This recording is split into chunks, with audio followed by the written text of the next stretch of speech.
what Breaking Bad teaches us about politics, man. Let's get straight into the video. TV shows ever made. Breaking Bad is one of the most important TV shows ever made. It's undoubtedly the greatest social commentary in existence, and its core message will continue to transcend time, which is why Breaking Bad won the Guinness World Record for being the most critically acclaimed show of all time. So what's so important about Breaking Bad? What's the reason behind... I don't even think I finished the whole season. I think I've seen like majority of them, but I didn't finish it. Popularity. What does Breaking Bad actually tell us about the world around us? And most importantly, what does Breaking Bad tell us about ourselves? Well, truth is, Breaking Bad's about far more than meets the eye, because Breaking Bad serves as an essential message that has never been as relevant as it is today. The story begins with Walt's life falling apart. Walter White is trapped in the mundane. Look at his food. Look at what he eat every day, bro. He a grown man. Look at this. Look at what the man eating. Man eating turkey bacon and 5 eggs, bro. You a grown man, 50 years old for his birthday. That's what he get for his birthday. Turkey bacon and eggs for his 50th. Disrespectful. Mundane. He's trapped in a loveless marriage. Trapped inside a dead-end teaching job. Trapped economically with little to no money, working another job on the side just to pay the bills and survive the next day. Everyone in his life sees him for what he is, a lifeless mule. But this wasn't always the case. Prior to being a teacher, Walter earned an award in proton radiography, which was given for his contribution for his research that earned a Nobel Prize. After graduating from university with the stellar credentials, he went on to create the highly successful... Walter had a baddie! Co-founding the business with his intelligent and respectful girlfriend, Gretchen. In this time, Walter had a baddie. Ooh, respect, money, a loving girlfriend, and limitless potential. But all of this was now just a distant memory, with Walter now living an entire life of regret. In Season 5, Episode 6, Walt tells Jesse about his deep-seated resentment. He tells Jesse about his time co-founding Grey Matter Technologies, and that after his breakup with Gretchen, Walt decided to leave the company and sell his shares for a measly price of $5,000. He got Since leaving the company, he tells Jesse that the company is now worth $2.16 billion, stating that he looks at the company's valuation every week. Damn, he got fucked. His birthright for a few months, right? After leaving the company, no Vaseline. He went on to work in a research lab until meeting Skylar at a diner where they had their first child and bought their first house. But in this time, Walt was still ambitious, thinking of bigger things, certain of fulfilling his destiny. Which is why Walt tells his new wife Skylar that they need to get a bigger house and take a risk to live above their means, as he's certain they will only go up. Of course, this dream was only a dream. Walt's career never gets higher than being a high school teacher, where he teaches apathetic students mundane basic chemistry year after year. Walter understandably feels left behind. That's majority of this career, bro. Majority of this world, majority of the men are unhappy in a happy relationship that the wife barely gives them any sex, that they barely bro. That's majority. That's what's going on in this world, bro. Like, that's a fact, bro. Like, this, real life. That's real life, bro. Full potential. His family disrespects him. His former business stands above him. His money and finances are underwhelming. And then to top all of this off, Walter is diagnosed with stage 3 lung cancer. Ooh, stage 3. More than enough to completely bankrupt him and his family. And this starts to bring in one of the most important parts of this whole series. Whilst it's subtle, this series makes this key point in showing the absurdity of how similar Big Pharma is to the illegal drug trade. In America, drugs for terminal illness and rare diseases can cost over $3 million, with these vital medicines being inflated purely for the gain of a few... Just very pause didn't say that. And these price markups are becoming deadly. And they be marking up the prices 1000% just for gains, and it's ridiculous.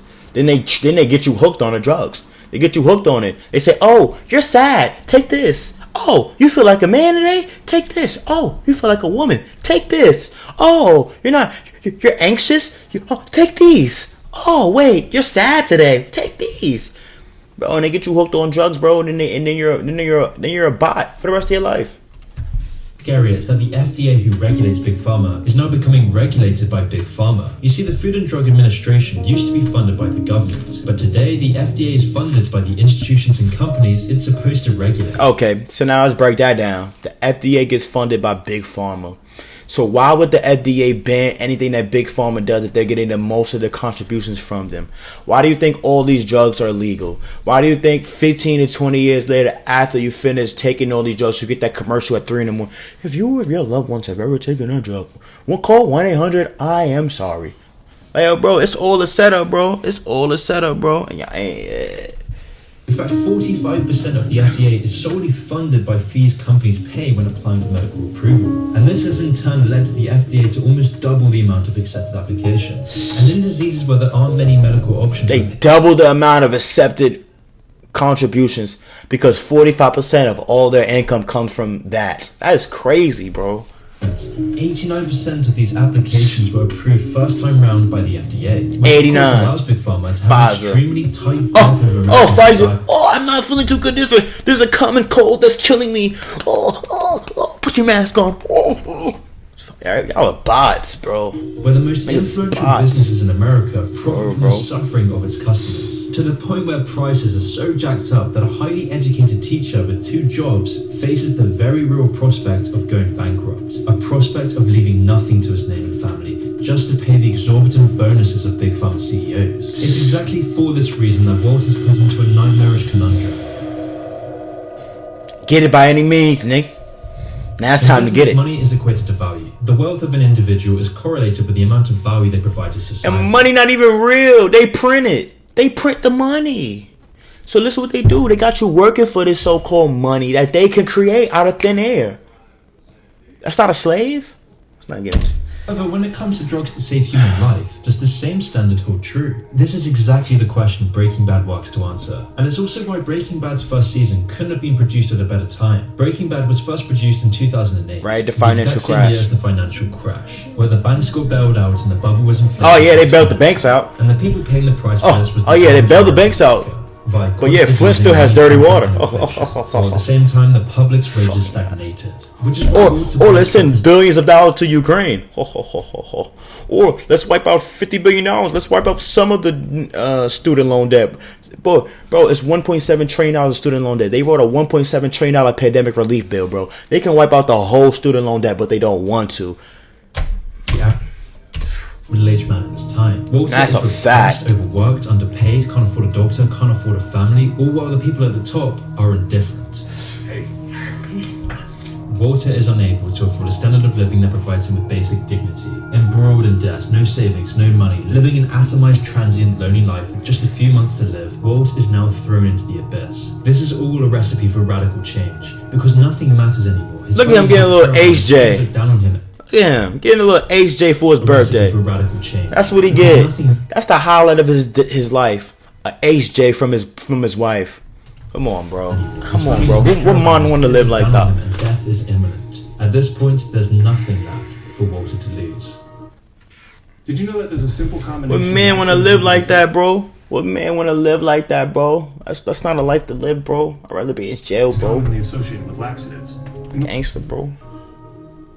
The story of Walter White is a story of Walter's transition into Breaking Bad. Goddamn right. In fact, Walter White represents a concept I talk about often, the idea of the Jungian shadow self. At the start of the show, we see Walter's typical persona. Walter's just your normal, mild-mannered guy. But the reason he's so normal is because he hasn't been in abnormal circumstances. But now with Walt suddenly being faced with an overwhelming set of circumstances, Walter decides to take on some temporary abnormal action. And so Walter begins his journey into the world of meth and brutality. And all of this backstory is essential to understanding the broader meaning of Breaking Bad.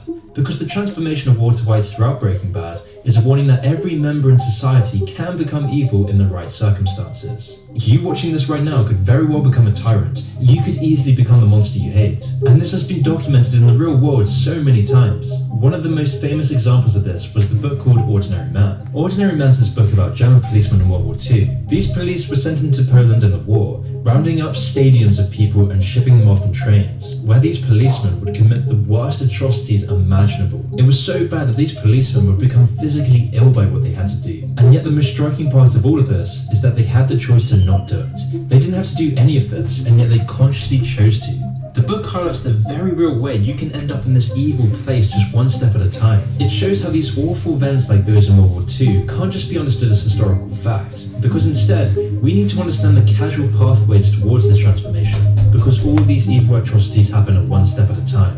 Which is why in the case of Breaking Bad, we need to understand Walt's full backstory, to understand the true reality of how any one of us could become a ruthless drug lord given the right circumstances.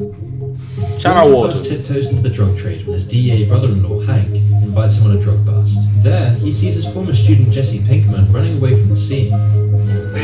Having known Jesse and needing a quick, easy way of making money, Walt offers to cook with him. The partnership being that Walt does the cooking and Jesse does the selling, using each other's strengths to make a quick buck.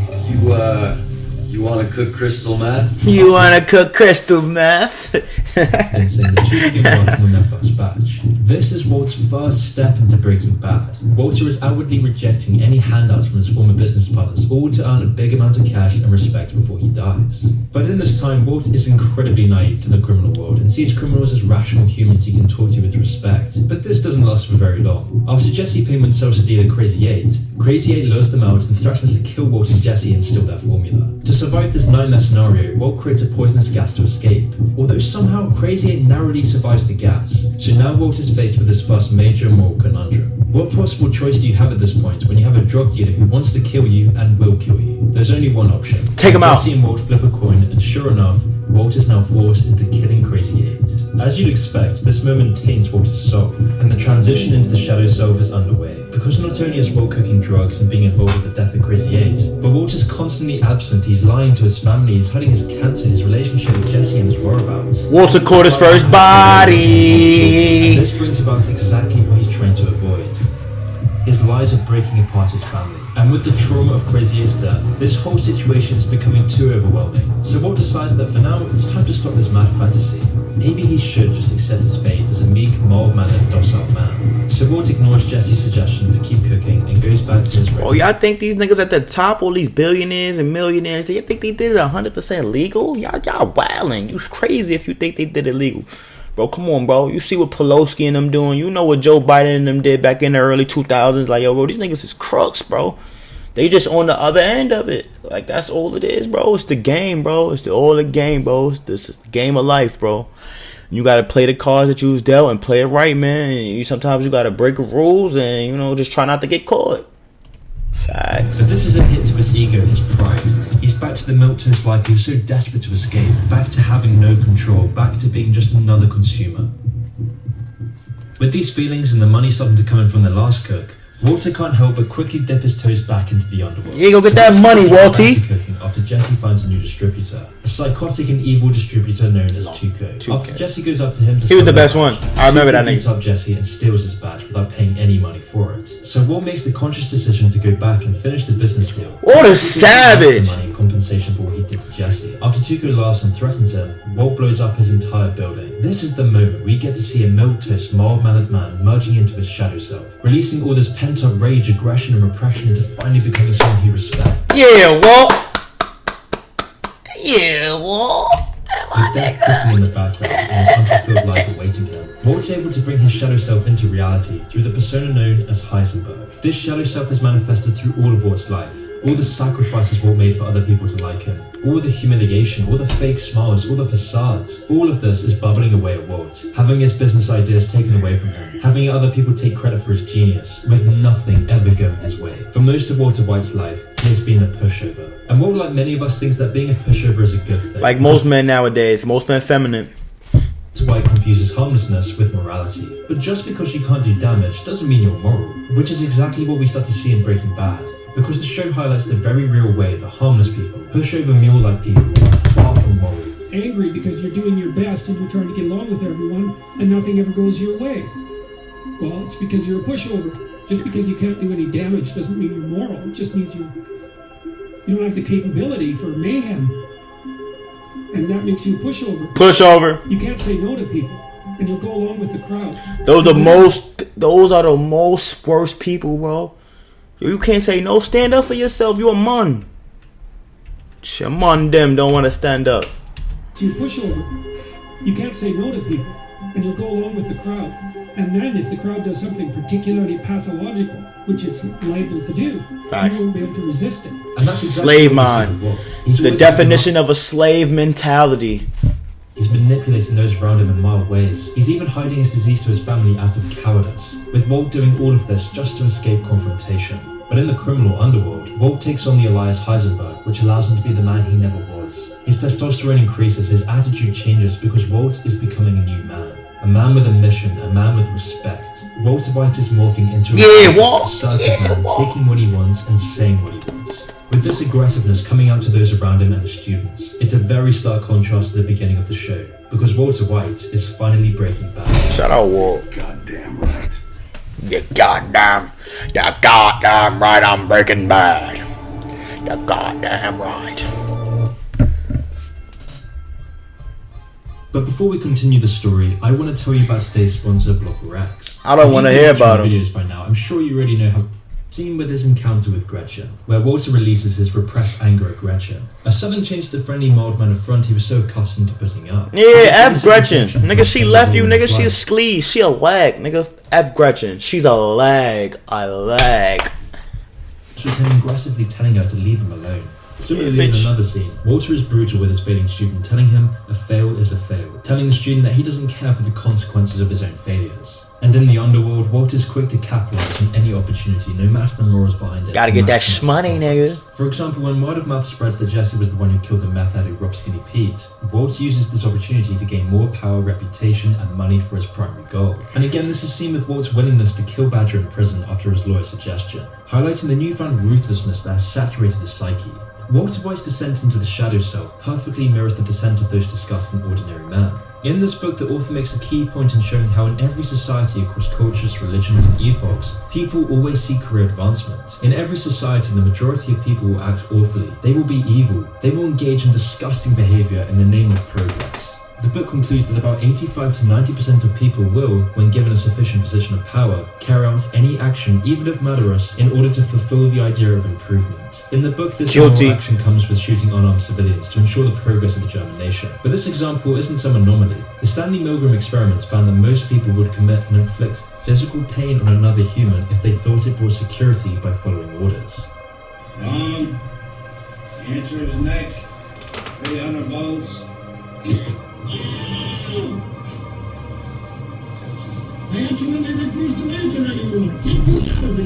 Get me out of here. You can't hold me in there. Continue, the next word is green, please.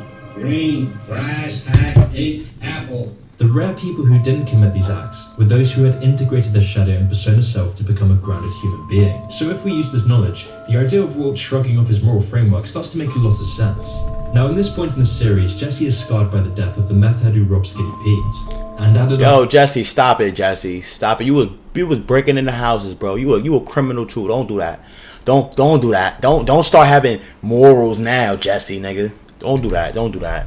Don't do that. With his death, there's a growing reputation after word gets out that Jesse was involved in the murder. The combination of these two things brings a wave of pressure that Jesse can no longer handle. So after falling in love with an addict next door, Jesse eventually becomes numbed in a cloud of drugs. And yet at the same time... And that's why you stay away from women like that. Because women will persuade you to do negative if you not strong enough mentally, bro. Look at him.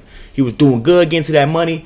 Now he dealing with a crackhead chick. Now what he doing? Smoking crack. This nigga's crazy. Lawrence Goodman brings in a new distributor for their product. This time the distributor is the calm and collected man known as Gus Fring. However, the catch is that Gus only works with reliable partners. And after seeing Walt's partnership with the drug addict Jesse, Gus is understandably hesitant to work with him. Although after Walt convinces Gus, they come to a deal. So now Walt needs to get the product to Gus, because if he can deliver this product on time, Walter will have more money than he ever dreamed of making in the first place. However, Jesse... I think, remember this too, Gus was more like the corporate side. Like he was business, he had a storefront, like he put a smile, he was with politicians, but next thing you know, my son's slinging that meth, nigga.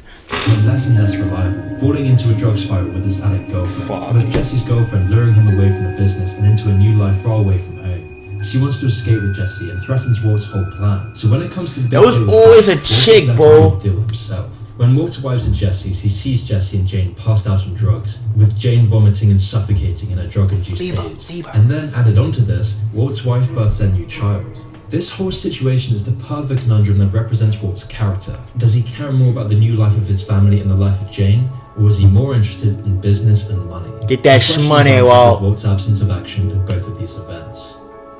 Jane's death marks the end of Walt's mild-mannered milquetoast life, because by this point in Walt's descent, there is no longer any way out. There is no redemption. And that's why it's this moment that leads on to one of the most important parts of the series, because this next chapter shows Walt's full shadow side. And it's also this part of the series that conveys the broader message of the parallels between Big Pharma and the drug trade. duel between Gus and Walt, Walt's shadow self is stroked by Gus to get him to cook more. Gus strokes the shadow by recognizing Walt's untapped genius. He recognizes his potential and what he's capable of. It's this recognition that has been missing in Walt's life. Walt craves validation for his work, and Gus, He was that father figure. offering Walter $3 million for 3 months of work. But the question is, who is Gus? What does the character behind Gus represent? Well, in my view, Gus's character represents the cold and hollow facade of the corporation, and in particular, the shadowy big pharma industry.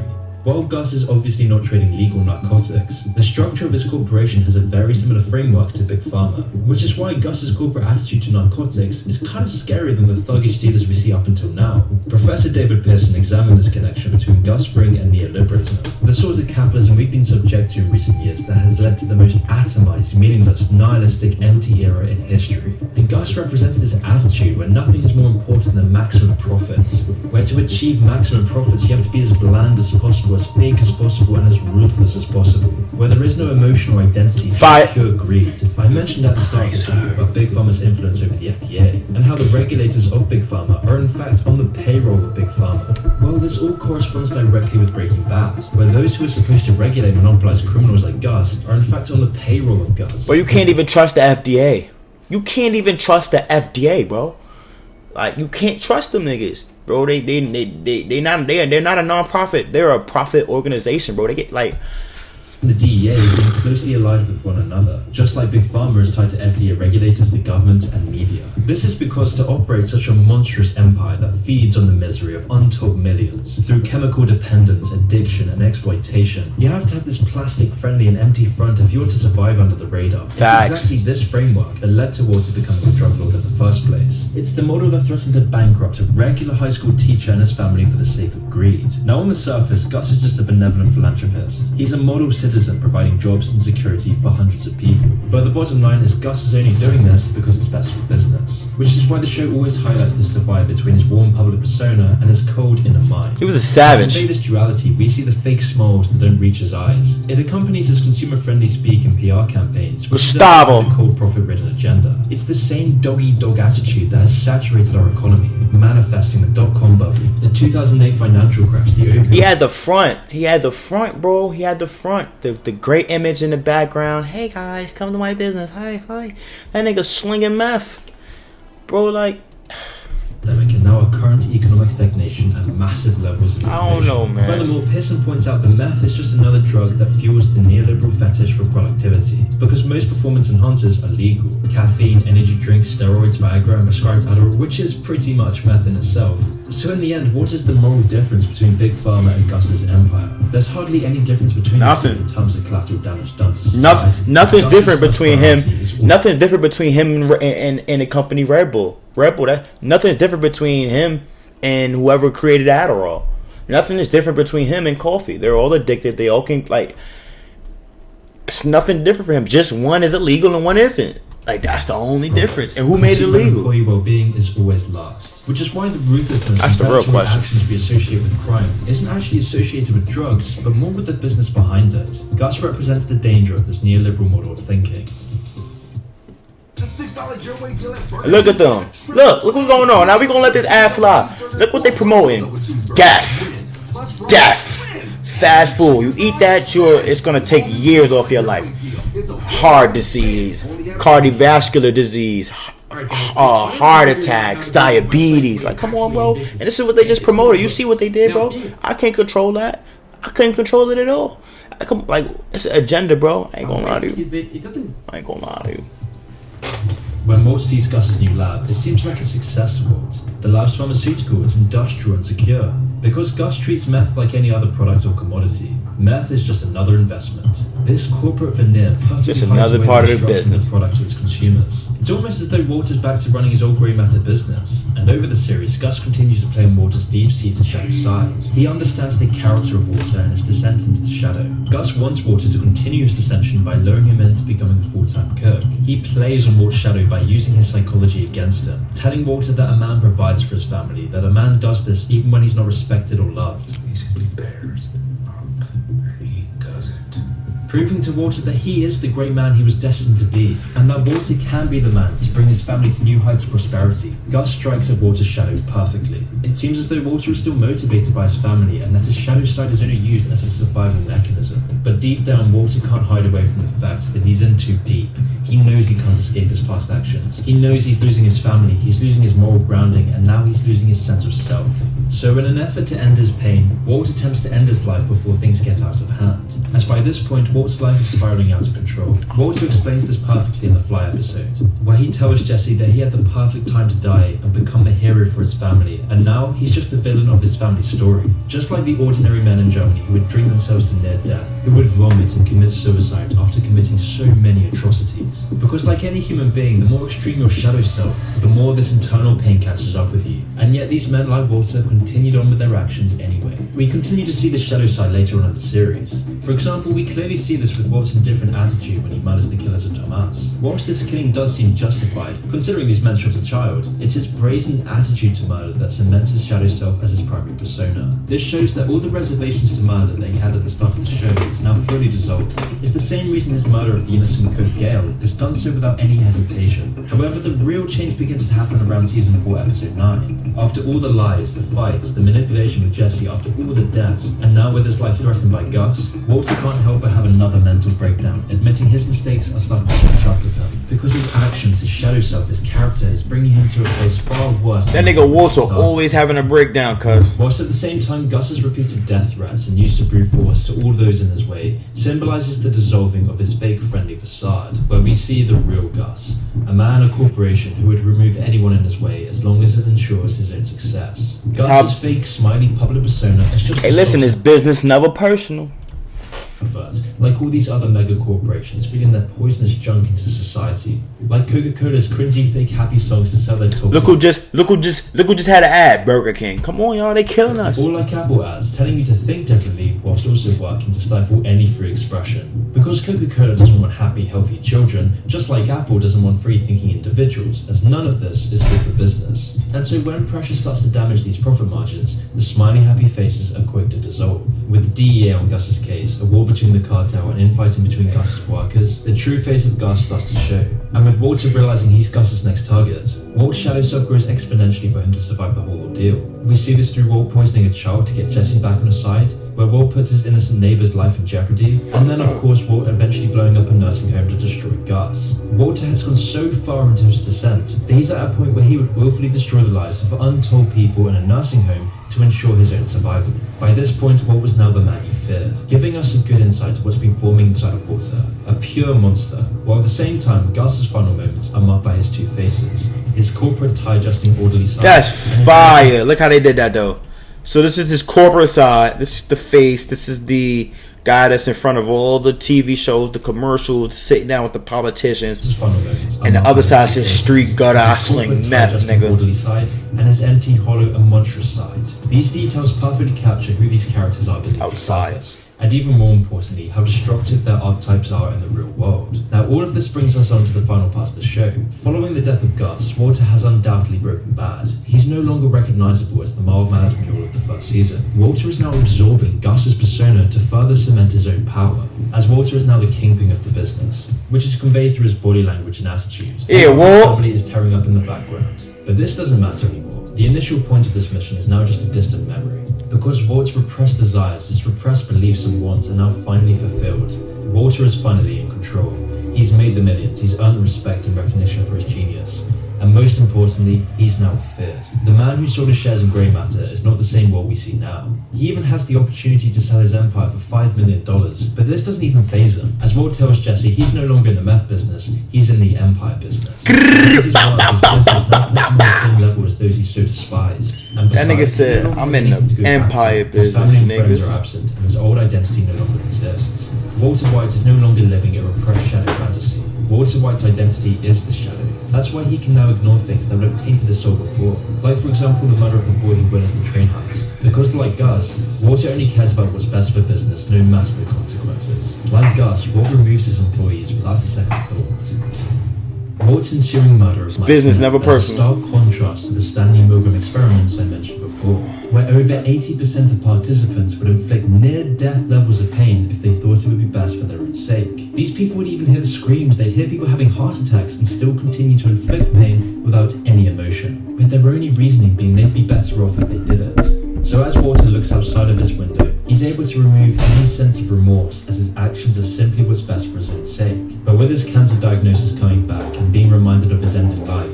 Walter starts to realize that his shadow self is only making his life worse. His loved ones hate him, Jesse fears him, and he has no one but himself to show his ego to. So Walter chooses to finally leave his empire behind, as he realizes the true value of the connections he's abandoned in the process. After coming back to some sort of normality and trying to rekindle his abandoned social connections, Walter's actions now finally catch up with him. Jesse realizes that Walter was the one who poisoned the child, and Hank realizes Heisenberg was Walt's all along. Walter White has finally met with justice. He starts to lose everything. He becomes responsible for the death of his brother-in-law Hank. Oh, they off Hank. Ties to his family and any relationship he might have had with Jesse. He loses most of his money. He's a dying fugitive on the run from the law. Everyone he once knew now despises him. He's hidden And just like that, you go from the top to the bottom. on the lonely bricks of society in a cold, depressing cabin. Walter's final act is his only redemption as he wipes out all the men who enslaved Jesse and stole his money and the life of Hank. The show concludes with Walt dying back in the lab where it all began, with Walter's shadow being the very thing that brought him to his knees. Damn. At least Walt went out like a G. Yo, throw the W's up for Walt. Walt went out like a G. As only G should. Top G.